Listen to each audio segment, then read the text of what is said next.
Welcome, guys. This is Brusky here. This is gonna be my reaction to Instant Millionaire. I will be reacting to episode one, maybe two and three. Um, but yeah, the previous channel I had made, Share the Knowledge, got deleted and taken down by YouTube. I'm so sorry about that, but I did get some copyright issues. Pocket FM hit me with copyright strikes, and YouTube. I got three of those, and YouTube had to take the channel down. I was actually in the process of uploading more episodes when that happened. I was at episode 774, 76, and I believe episode 777, 78, and 79 were being uploaded when YouTube did take the channel down. So, yeah.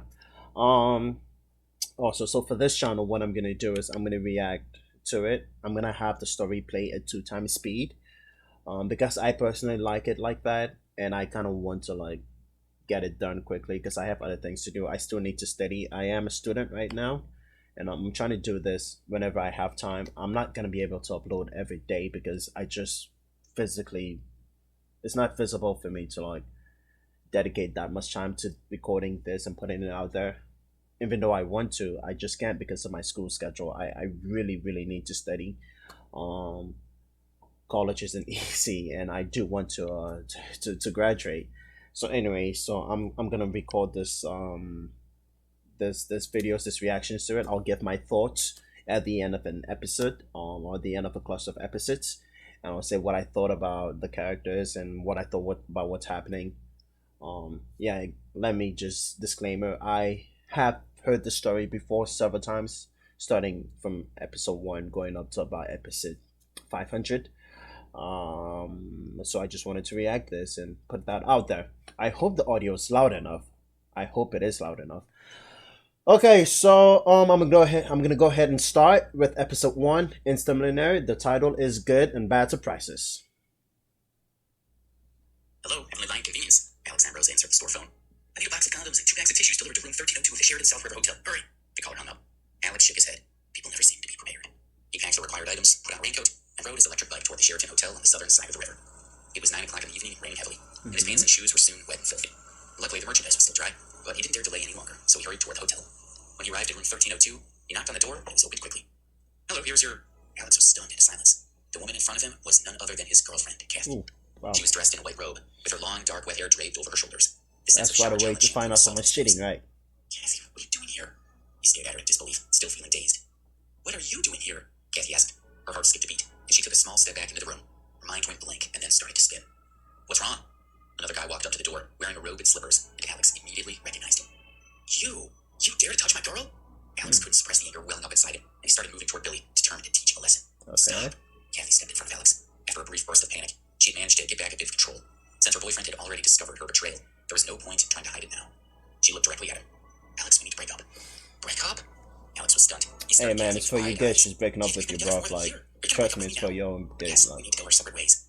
She kept steady eye contact with him and she spoke with a strong is sense of resentment. Are you surprised? You have gold no idea, Alex. digging, I can only barely afford the cheapest essentials. whatever. We never have anything nice. As long as I'm with you, people will always be laughing at me. And that just isn't the life I want. I'm too good to be living in poverty like this. I was too naive when I was in my freshman year. I let myself get tricked into being with a loser like you. She hugged Billy's arm and said to Alex, Billy is my boyfriend now. From now on, I want nothing to do with you. Don't bother me again. Well, seems like you're just her good-for-nothing ex now. Billy looked at Alex with a provocative smirk. Alex, standing there in a raincoat with mud stains on his pants and shoes, felt like Kathy was right. I mean, I can sympathize with how Billy he took the must plastic feel bag at from his this hand and took moment. out the box of condoms. He waved it at Alex and laughed as he said, I'm staying in a nice hotel, having my girlfriend's ex bring me condoms, and you're single. Sure was good of you to help me out. Why are you still here? Kathy scolded Alex. Nah, it's good that he didn't piss off. Maybe you want to see me beat him down, huh, Kathy? Gotta give a lady what she wants. Billy sneered. Alex felt utterly defeated. He slowly turned around and walked out of the room. Bro, you're not even taking the money? Nice. I get a girlfriend and a gift. Billy felt great watching Alex slumped, dejected posture as he closed the door behind him. When Alex left the hotel, it was raining even harder than before. He took off his raincoat. So at this point, what's happened is Alex was working, and someone placed in an order to the store he was working at and ordered some items, some prophylactics and other things. A prophylactic wrap. I got that from Seinfeld. Yeah. Anyway, so while he got the order ready and he took it to the hotel, and he knocked on the door, and when the door opened, he found his girlfriend there, his current girlfriend, Kathy, and I'm pretty sure he can assume what's going on. He just found out she's cheating on him, which isn't right, but it is a story so far. I don't know if I can remember what my initial reaction to this was the first time I heard it. I know I did feel bad for him, but at this point, because I know what's gonna happen, I don't necessarily feel as bad because I know he's gonna get over her. But she does do some things that will really, really, really piss me off. Like, I don't like this woman. Back into it. On the cool rain that drenched his entire body and helped clear his head. Kathy had discarded him because she believed he had no money. Losing such a materialistic woman should be something to rejoice over. So why should he be sad? His phone vibrated in his pocket. Alex took it out and glanced at it. But when he saw the number, he stopped walking. His entire body was shaking as he read the text. After a review, the Ambrose family has decided that their son Alexander has met the conditions required for the entitlement to his inheritance. From today onward, control of his property will be returned to him. The bean-sized raindrops plopped onto the screen, causing the text message to gradually become blurry. Alex's mind began to spin. Not for this message, Alex would have almost forgotten his identity as a super rich kid. Over the last 7 years, his family had been assessing, withholding his fortune until they were satisfied he met their draconian conditions. Okay. Now, finally, it was over. Everything that rightfully belonged to him was finally his to claim. Alex woke up early the next morning and drove to the city. In a great mood, he got out of his car and went straight to the Metro Skybank, right in the heart of the wealthiest part of the central business district of New York. Various luxury cars were parked around the bank. The people walking in and out of the surrounding plaza were all rich. It was obvious from their clothing and demeanor. Alex strode to the door of the bank and pushed it open. Ouch! The main door could be opened both inward and outward, and Alex had been a bit careless when he pushed it open from the outside. As a result, the door bumped into a long-haired young woman who had been heading out of the building. He quickly apologized. Sorry, I didn't see you. What do you mean you didn't see me? What, am I invisible? She held a hand to her forehead and glared at him. The bank's assistant manager, Karen Young, had noticed the incident and hurried over. She checked on the woman first, and then looked at Alex in disapproval. When her gaze swept over him, a trace of suspicion appeared on her face. Metro Skybank was different from most banks, as the clientele were almost exclusively high-end business people. Karen knew the young woman was there with her father, but she didn't know why Alex was there. Judging from his appearance and age, he wasn't their usual type of customer. Sir, can I be of assistance? She asked with a polite but forced smile. Alex simply said, I'm here to withdraw money. Withdraw money? The sullen woman asked, sneering at him. Do you have a card? Karen asked, continuing to smile politely. Getting a Metro Skybank card was not easy. $1 million of savings was the minimum requirement to qualify. Karen felt certain that the man in front of her couldn't have much experience with the bank and wouldn't know their rules. Perhaps he thought that other banks' cards could also be used here. No, Alex replied, shaking his head. The woman he had accidentally hit with the door couldn't help but giggle when she heard his honest reply. He wasn't worth any more of her attention. Let's go. Her father walked up, still arranging the documents he was carrying. My dad and I are leaving. The woman shook Karen's hand and then looked over at Alex. Miss Young, having someone like this around could damage your bank's image and upset your customers. I hope this will not happen again. With that, she took her father's arm and opened the door. Take care, Mr. Scott. Karen followed them out a few steps, watching as they got into a car and left. Turning around, she headed back inside, having made up her mind to encourage Alex to leave as soon as possible. There was no one standing where Alex had been. Oh, where's he gone? She wondered. Was it possible that the kid had been embarrassed and had quietly slipped away? She felt relieved at the thought. Then, just as she was about to go back to work, she caught a glimpse of someone out of the corner of her eye. There's the brat. No wonder I didn't see him at first, she thought. He had already reached the entrance to the VIP lounge, and a pillar had blocked her view of him. The VIP room was only for high-status customers who were worth at least $30 million, and this young man had admitted that he didn't even have a card. If she let him get through, she would be in trouble with her boss. Stop, don't move, Karen yelled, feeling desperate. The other customers all looked around at her, obviously annoyed by her shouting. She could only smile apologetically as she walked quickly toward Alex. But he had already walked through the lounge, opened the door to the VIP room, and stepped inside. All right, that was the end of episode one. So my quick thoughts to it. We got to meet Alex Ambrose. We got to meet Kathy. We got to meet Billy, Karen, and Rose, and the manager of the bank too, Robert. So far, Kathy, Billy, Rose, and Karen are characters that you should hate. You should not like this character so far, from what I'm getting. Alex, his family in this episode did come off as mysterious. Like, why would they like kick him off for 7 years? And what kind of training exactly was he going through? And why did they require him to go through this training? I feel like it's a bit old school. Like, why? There's no need for that. Like, to abandon him for 7 years on his own. But hey, it is the story. I am listening to it. I got hooked, guys. What can I say? Anyway, so I'm going to go ahead and play episode 2. You have no shame. Karen hurried after Alex with a look of chagrin on her face. She tried to open the door to the VIP room, but it had been locked from inside. Hello? Inside the VIP room, Robert Miller, the bank manager, was leaning against the sofa, looking at his phone. When the door suddenly opened, he quickly sat down and hid his phone away. Normally, when a VIP was coming in, Karen would notify him in advance. As the customer manager, he was responsible for 31 VIPs, and he knew them like the back of his hand. He immediately began to launch into his normal professional greeting, hoping to undo the poor impression he'd made by slouching against the sofa. But when he saw Alex, his expression froze. He was certain that Alex was not one of his VIPs. See, Nor was he that's relative. something we get a lot. May I Like ask when who you people are? do meet Robert Alex, asked, looking because at of the his young man, who appeared appearance, to be around 20 years they old. tend to Robert had no idea who he was. Alex got to straight to judge the him point. and to think of I'm here him to get my money. You have one of our cards? Robert asked, as suspicious of a Alex's poor calm man. expression. No, Alex admitted Then frankly. again, you really can't Robert blame was them. relieved to see him be proven He is right, but portraying even more himself to confused. be that way by Access to the the way VIP he room is required a dressing. minimum worth of $3 million. But This it man didn't have any doesn't money. excuse the He was people for composed. treating him like I'm sorry, sir, we can't give out money without a card. Do you require anything else? He's crazy. treating him badly. Why on earth did Karen let him It's in? not an I'll have to speak to excuse. her about this at Monday's meeting. You have fingerprint recognition here, right? Alex suddenly asked. The fingerprint ID system at the bank was for the wealthiest families and businesses to use. Only a few people Okay. had their fingerprints recorded in the system, at least in the New York branch, and no one had used it to access their holdings yet. You want to use it? Robert could no longer bring himself to call Alex, sir. Yes, Alex nodded. Robert was feeling more confused by the second. Why would someone who wasn't even a customer request to use a fingerprint ID? To be honest, even though he was curious, Robert felt that it was barely worth humoring the request. But after considering for a few seconds, he finally decided to let Alex make the attempt rather than risk making him angry. Also, another reason I'm listening to it fast is I don't want the videos to be too long. Place your thumb here. Robert So if I indicated do verification listening to area to Alex, it who placed his thumb on the at 2 sensor. times speed, it The should device lit up with a glaring red light, finish and the LCD screen faster. displayed the words, fingerprint not recorded. Immediately, Robert's expression turned hostile and glared at Alex. He picked up Okay. his phone, ready to call the police. Wait, Alex said quickly. Maybe that was the wrong print. I'll try using my index finger this time. Robert smiled coldly. What's your plan here? Your thumb doesn't work, so you'll try your index finger? Then if your index finger doesn't work, you'll try your middle finger. When you run out of fingers, will you try using your toes? But Alex had already pressed his index finger on the verification area. Robert resolved that if the man's fingerprints weren't accepted this time, he would immediately call the police and have him arrested. Beep. A green light appeared on the device, and new details flashed up on the LCD screen. Verification successful. Family account 01. Verifier Alex Ambrose. Account 01104. Robert gaped at Alex in disbelief for a moment, and then hurriedly squeezed out a smile. Mr. Ambrose, I'm sorry. I didn't realize. I'm Robert Miller. I swear the first time I heard this story, the account number for Alex was 0004. But just now it said 01104. And I feel like that's something I'd noticed as I've listened to the story. Some details seem to change. Or maybe I'm just forgetting what I heard, but it does seem like some details seem to change whenever I do go back and start from the beginning. And that was just one of them I just got out. But hey, I'll keep listening. For a manager for the New York branch, please allow me to assist you. That's fine, Alex said lightly and stood up. Can I see how much money I have left in my account? Please wait a moment. Robert sat in front of the computer and typed away for a while. On his instructions, Alex provided a few more fingerprint scans as authorization. It's done, Mr. Ambrose. Robert clicked the OK button on the screen, and Alex's account appeared. Robert pointed to the computer screen and said, Mr. Ambrose, the balance of your account is currently $86 million. Robert couldn't help but suck in a breath of cold air. This young man had an enormous fortune. It placed him in the top flight of the 1%. Most people would never be able to even dream of that much money.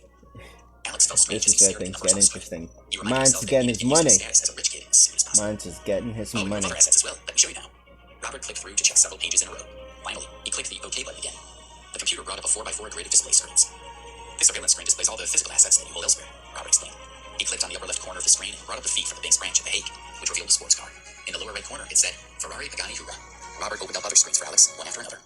The Hawaii branch displayed a Dominica blue pearl bracelet and 4 stacks of gold bars. The feed from the French branch in Nietzsche revealed 3 original Picasso paintings and 2 Rodin statues. And the Cape Town branch had 15 10-carat diamonds, 10 pieces of ivory, and another couple of stacks of gold bars. Robert's eyes almost popped out as he looked at Alex's assets. He had never seen anyone's. So this whole storyline with his assets really doesn't go anywhere. Like, it does not go anywhere at all. Like, when as the story progresses, like, it's never even mentioned again. Like, that he has his assets, like the car, the gold, the paintings. It's not brought up. Like, at least right up till episode 700, not 700, right up to episode 507 that I have listened to so far, I have not heard any mentions of any of these assets at all. Maybe y'all that have listened past 507 might know if they've been brought up, but as far as I can tell, I don't remember, which is just like a waste because it's like it's just sitting there. The author could have brought it in at any point, like because this man has gone through some hardships, and I don't know. He doesn't think this Alex guy can be frustrating at times. Not even 1/10 as rich. All right, I'd like a card, Alex said before Robert could collect his thoughts. Yes, I'll see to it right away. Please wait a moment. Robert immediately started to make the necessary arrangements. Within 10 minutes, a Supreme card was produced. Robert looked at the Supreme card and thought about Alex's assets. This card wasn't good enough for Alex's status, but it was the highest grade of card they were authorized to issue at the New York branch. Robert handed the card over. Mr. Ambrose, your card. Thank you. Alex took the card, stood up, and went to walk out of the room. Mr. Ambrose, please wait. Robert didn't dare to appear to be neglecting such an important customer. He should see him out personally, but the asset checking system on his computer had not been turned off yet, and the fingerprint verification machine, iris recognition apparatus, and other sensitive equipment had not been returned to the safe. The monitoring system in the VIP room was connected to the district manager's office. Karen was anxiously waiting in the hall.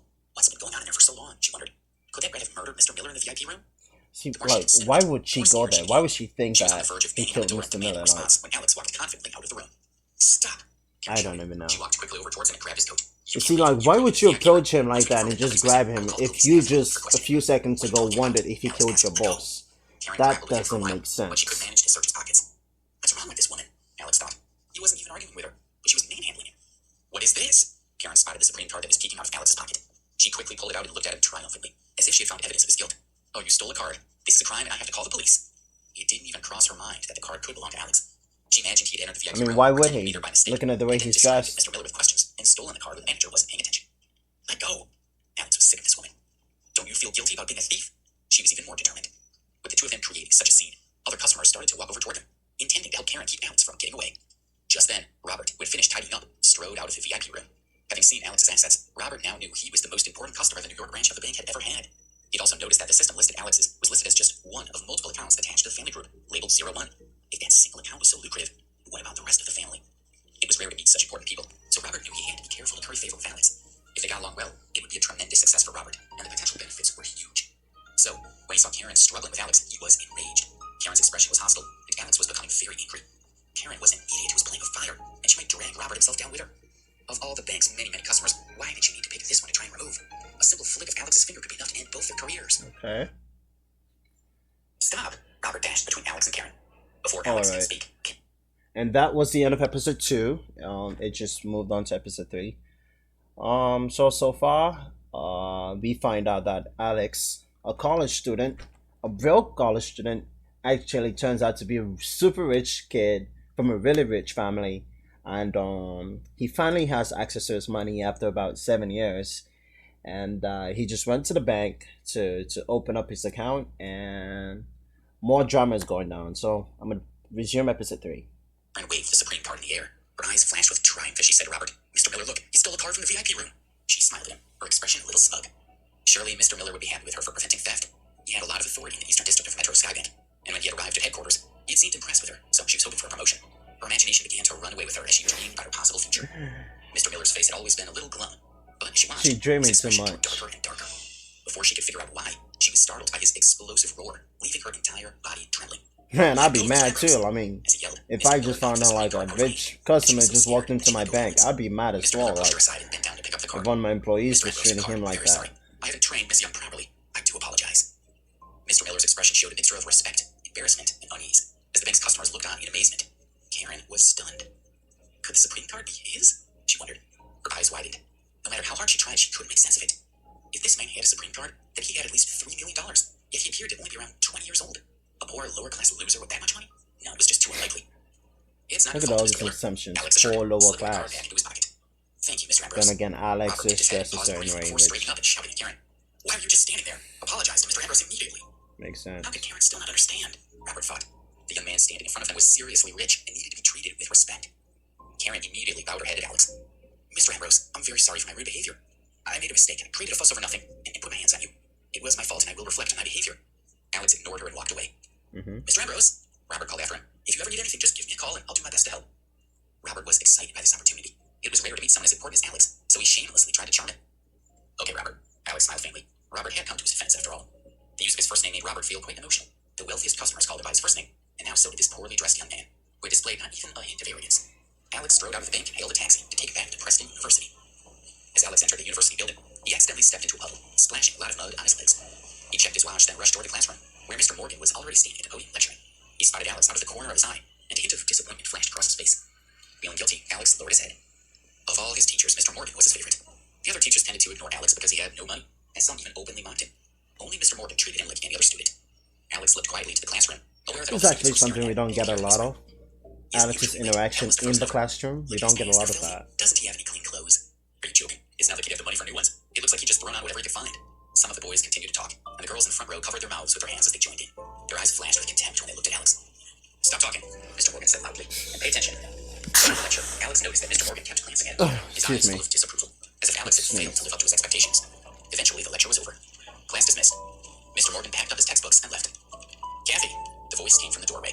Everyone turned in the direction of the voice and saw Billy walking through the door and going straight to Kathy, who was sitting by the window. She stood and hugged him, pulling him in close to her body. Billy lowered his head and the two of them began to kiss.